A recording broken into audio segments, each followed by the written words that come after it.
Sadgurunath Maharaj Ki Jai, and welcome to Jagdambe Reads the Holy Books of India, ShrimadBhagavatam250. As you may remember, Trinavarta, an asura, came and tried to steal the baby and take him up into the sky so he could kill him. But the baby was very heavy, so he tried to drop him, but he couldn't drop him. The child caught his neck between its two little hands, and Trinavarta found himself choking.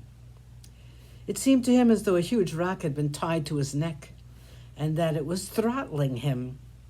He could let his breath come only in great gasps, and even that stopped after a while. Trinavarta was dead. When the fury of the whirlwind had abated, the people of Gokul saw the huge form of the asura fall down. In his arms they found the child. They took the child, which was clinging to the immense chest of the dead asura, and gave it to Yashoda. No one could understand how it happened, how the child escaped death at the hands of one who, evidently, was an asura. In their joy at getting him back, no one paid much attention to the fact that this young child had killed the asura. They spoke to themselves and said, "Those who wish evil to others are destroyed. They die because of their own evil nature."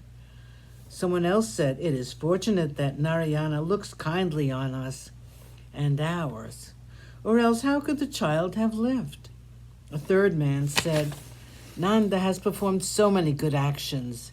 He has spent so much wealth on charity, and he's such a good person that God is good to him." One day, Yashoda was feeding her son. He drank his fill and he was playing with her for a while.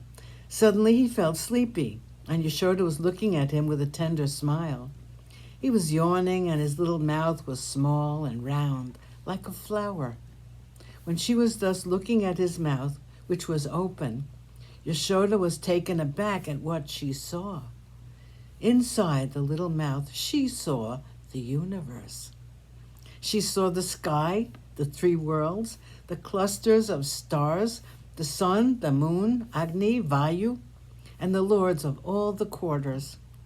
She saw the oceans and all the islands. She saw mountains, forests, animals, and everything that had been created. A trembling seized her, and she wondered what it was all about.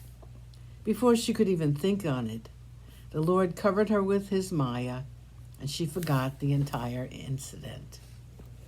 156, the naming of the children.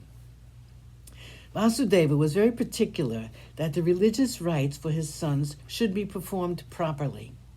He summoned his family priest Garga by name. He told him about the children who were growing up in Gokul, and asked him to go there as though by chance, and to name them and to perform the other rites necessary for Kshatriya children. Garga arrived in Gokul. Nanda received him with great joy and excitement and reverence. He prostrated before him, he honored him duly, and after offering him Arghya and Padya, he placed him on an honored seat and said, "Brahman, how can I express my happiness at your coming? When great men like you leave your ashrams and come to the houses of ordinary people like me, it is clear that your desire is to do us good.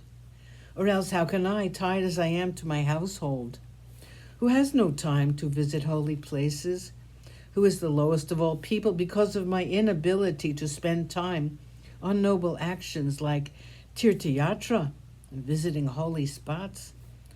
How can I say, be blessed with the sight of a great personage like your gracious self? You are proficient in the study of Jyotishamayana, which is supposed to teach knowledge, which is beyond the comprehension of the senses. Please let me take advantage of the good fortune that has befallen me. I have two sons, and if you will grace me with your blessings, please perform their naming ceremony and the accompanying rites." Garga said, "Nanda, I am the family priest of the Yadavas, and I've earned some reputation in the world, and people follow my actions intently." Sadgurunath Maharaj Ki Jai. Thank you for coming.